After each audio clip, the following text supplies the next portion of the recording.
Yo, what up guys, I'm Sammy and welcome back to the Soul Drop, and this is my first impressions look on the Anta Zap 1. So this shoe is actually Donte Divincenzo signature shoe with Anta. So they signed him recently and he has a signature shoe. It's kind of weird that he has a signature shoe, but I'm all for it because first impressions, like I'm gonna tell you guys right off the bat, this shoe feels freaking amazing, guys. And Anta and also Li Ning have been killing it for their performance for their hoop shoes.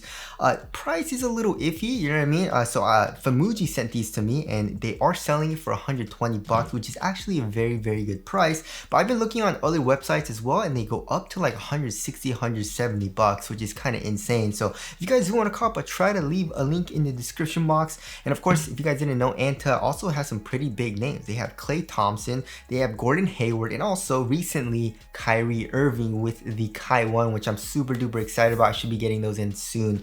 But anyways, let's get it started right off with the tracciones, and the traction looks kind of familiar, doesn't it? You know, especially with this hollowed out kind of traction pattern. So yeah, it does look like the smear traction from Nike. If I remember correctly, it was the Kyrie 8 that had it, and also the Zoom GT Cut 2, right? And it wasn't really that nice, you know, especially on like hard stops, it would slide out just a tiny bit, which kind of sucked, you know what I mean? Because, you know, with the tech of the smear traction, it was supposed to have better grip, right? But yeah, just trying it on my wood floors. Of course, I didn't play in it yet, but for my first impressions, I just got these in, and just trying it on my wood floors, it feels really good. I mean, the stop is very hard, you know what I mean? It has a very hard, it feels like top tier stop, and yeah, I'm really liking the traction so far. So we have this kind of like that smear traction pattern, you know, and on the lateral side we have like herringbone here, and then we have just lines, you know what I mean? And a little bit more herringbone here on the medial side of the shoe, like at the edge. And also we have like a cored out midsole slash outsole, you know what I mean? And they said they did that to, you know, save weight, you know, reduce the weight of the overall shoe. But how much weight is that really gonna save? You know what I mean? How much weight is that gonna reduce? Probably like 0.2 ounces. You know what I mean? Probably not that much, but yeah, the traction just, it feels really good on my wood floor so far. Of course, we'll have to see on the dust pickup, but also it doesn't really seem like it'll pick up that much dust, because if you look at the actual, like, especially where the high wear area is, right? Which is like the forefoot, like the middle of the forefoot here, especially where the ball of your foot is, there's not a whole lot of grooves very close together, you know what I mean? So it doesn't seem like it'll pick up or trap dust and dirt and debris that much. So that's also very good. And as far as durability goes, it feels like it'll be pretty good. However, I am a little bit worried about the surface area, right? So if you feel the rubber is really hard, right? And also the grooves are super duper deep, especially where like the smear traction pattern is, but there's not a lot of surface area, especially right here, you know what I mean? Because the grooves aren't that close together. So that does worry me a little bit, but I feel like outdoor use will still be pretty dang good. So yeah, with this kind of like pattern, I feel like, you know, it doesn't really matter about the pattern. It's more what the, you know, rubber compound is. The rubber compound, whatever they used, is really nice, right? And now moving on to the heel to toe transition, it feels really nice. I love how it feels so far, right? So here in the heel, we have a nice rounded shape, right?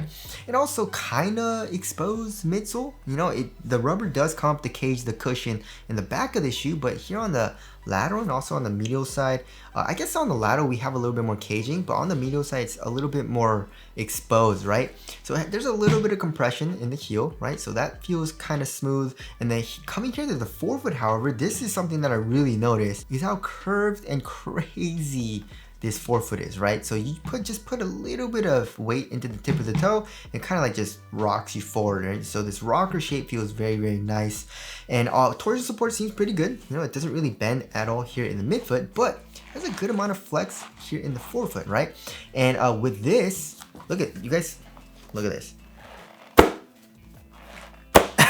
That's a really good rebound back, right? So that'll probably help with propelling you forward, especially out of the first step, and also doing heel dominant strides down the court. So yeah, I just walked around in these, but it feels really nice and smooth and also springy for a heel to toe transition, which I do like, right?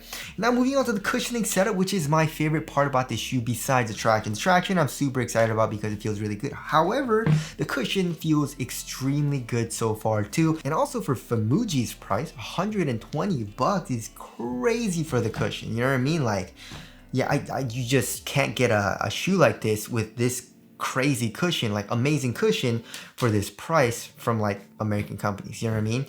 So yeah, as far as the insole goes, the insole's not that nice. It's a very thin insole. It's not super plush or anything, but you don't really need a nice insole because if you look underneath that, dude, this is the craziest strobo board I've ever seen, right? So remember, you know, like in all of or most of Wave Wade's shoes, they have a very nice soft mesh strobo board, but this takes it to a whole nother level. Look at how open the mesh is. You know what I mean? So it's crazy, right? As far as the foam goes, they're using N2 foam, right? So N2 foam is very, very nice. It looks like Boost and it feels extremely soft, but also has a little bit more bounce, a little bit more rebound back than Boost in my personal experience. And here in the heel and also in the forefoot, the stepping comfort and underfoot cushioning is crazy, guys. It's super duper comfortable. I love it. That feels great. One thing I don't like, however, is the midfoot chain plate. You can see the black part, and that's probably just plastic, I'm guessing, right? So that is kind of very, very stiff, but in the heel and also in the majority of the forefoot, it has a very, very nice soft plush feel. And when you kind of like compress the heel and try to feel the cushion, you can feel your foot compressing the N2 foam and then compressing the actual whatever foam they're using here as well, right? So I'm not 100% sure what this actual foam is. It doesn't really say on their tech specs and also doesn't say anywhere really on this shoe. But it's not that exposed, right? There's not that much compression, but it's still kind of soft, so it's pretty nice. And core feel still seems pretty dang good. You know what I mean? It's not amazing, you know, it's not really, really good or the best, like comparing to like Hardens and stuff like that, but it still has pretty dang good core feel. And it feels absolutely amazing. I love this cushioning setup, and it's a great cushioning setup for guards in my personal opinion too. It's just great stepping comfort, good court feel overall, a little bit of compression from the heel. Impact protection feels like it's gonna be very good, and it's a very comfortable cushioning setup too. So yeah, I love what Anta is doing, and Anta did this in their Shockwave 5 Pro too, with a really crazy open soft mesh strobo board. So I really like this, and it's also a cheaper model, which is great. And now moving on to the upper, so we have like a pretty thin or very thin material, especially here in the toe box. If you look closely, there is an underlaying material, right? It looks like almost like a pink color, but it's like a mesh material, you know what I mean? There are some ventilation holes there. And then we have this, it's kind of like a screen mesh, but it feels more like a plastic, you know, like a nylon, but it does feel pretty dang supportive. And also there are underlaying fused materials as well, as you guys can see, for extra support too. And then here in the toe box, we have an extra layer of fuse for more durability and support. So yeah, it feels extremely thin here in the toe box. It conforms to my foot very well. There's no pinching or anything. Ventilation is really, there's a lot of airflow to this, and also it feels really supportive. So I like this overall material choice. It stays extremely thin here in the midfoot too, but also there are some like a lot of underlaying materials, and with these kind of eyelets, they do kind of come down into the midsole for extra support as well. And then for the tongue, we have very minimal padding. It's not super well padded. It's also a half booty construction tongue, giving you a better overall one-to-one fit. And then here in the ankle area, we have like pretty minimal padding. Like on the sides, there's really minimal padding, and then like where your Achilles is, there's a little bit of padding, which does feel kind of nice, but overall it's a really minimal upper, right?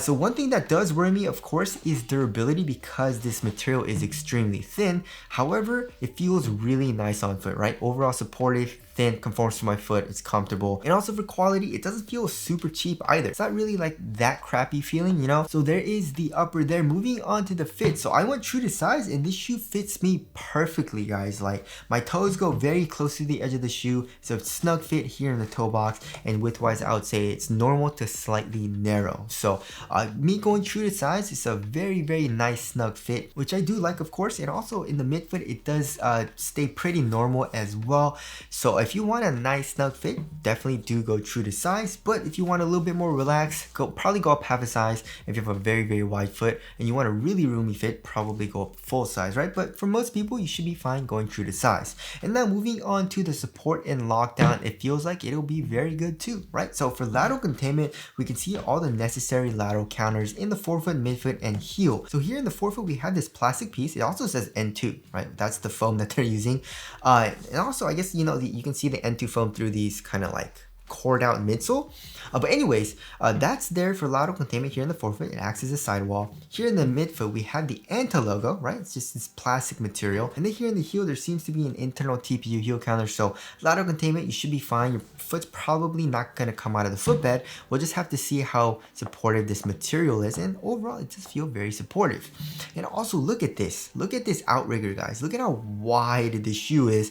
And it literally says A stable up for their technology. It's an anti-rollover kind of tech. I don't know why they needed to name it, but they did. And it's just this very, very crazy wide base that we have going on here. It's a crazy outrigger, super duper sharp. So yeah, lateral stability is probably gonna be very good. And I'm not really experiencing any type of heel slippage or anything like that. So overall, support and lockdown feels very, very good. And now moving on to the weight of the shoe. This shoe actually feels very, very lightweight. And on their website, in their tech specs, they're saying this is a very, very lightweight shoe. So we'll have to see. We'll have to see. I'm guessing 11. Oh yeah, 11.75 ounces. Let's check the other shoe. 12 ounces, right? So let's average it around to around like 11.8 ounces, right? So the average weight of my shoes is around 12.5 ounces, so that's definitely lighter than average. And yeah, this shoe does feel pretty dang light, right? The overall upper feels extremely minimal. There's not a whole lot of padding going on with the upper. The cushion is really comfortable, but also low to the ground. And the traction feels like it'll be top tier. We'll have to see on how it actually performs, especially on dust, but right now on my wood floors and just walking around, it feels really, really nice. So I'm very, very excited to try these out. And as far as the aesthetics go, I love it, guys. You know, whoever the designers are over at Anta and also Li Ning, or I guess Wade, they're making some amazing designs. I love how they incorporated the Anta logo into the shoe as well. And this colorway looks great too. So tell us what you guys think of the aesthetics down in the comment section below. So wrapping things up, I was pleasantly surprised. I wasn't really expecting too much from this shoe. I was just like, oh, I'm kind of excited to get these in, try them out, but just putting them on foot and trying them out, first of all, the cushion surprised me a lot. I love that soft mesh stroke board. The traction also surprised me. You know, it feels like it'll be top tier. So yeah, this feels like an amazing shoe, and I'm very, very, very excited to try these out, and hopefully they hold up and perform extremely well, and maybe this might be a sleeper shoe. You know what I mean? But anyways, that about concludes my first impressions look on the Zap 1. Again, if you guys do want to cop, I try to leave a link in the description box, but that's it. Thank you guys for watching, and I'll see you guys in the next one.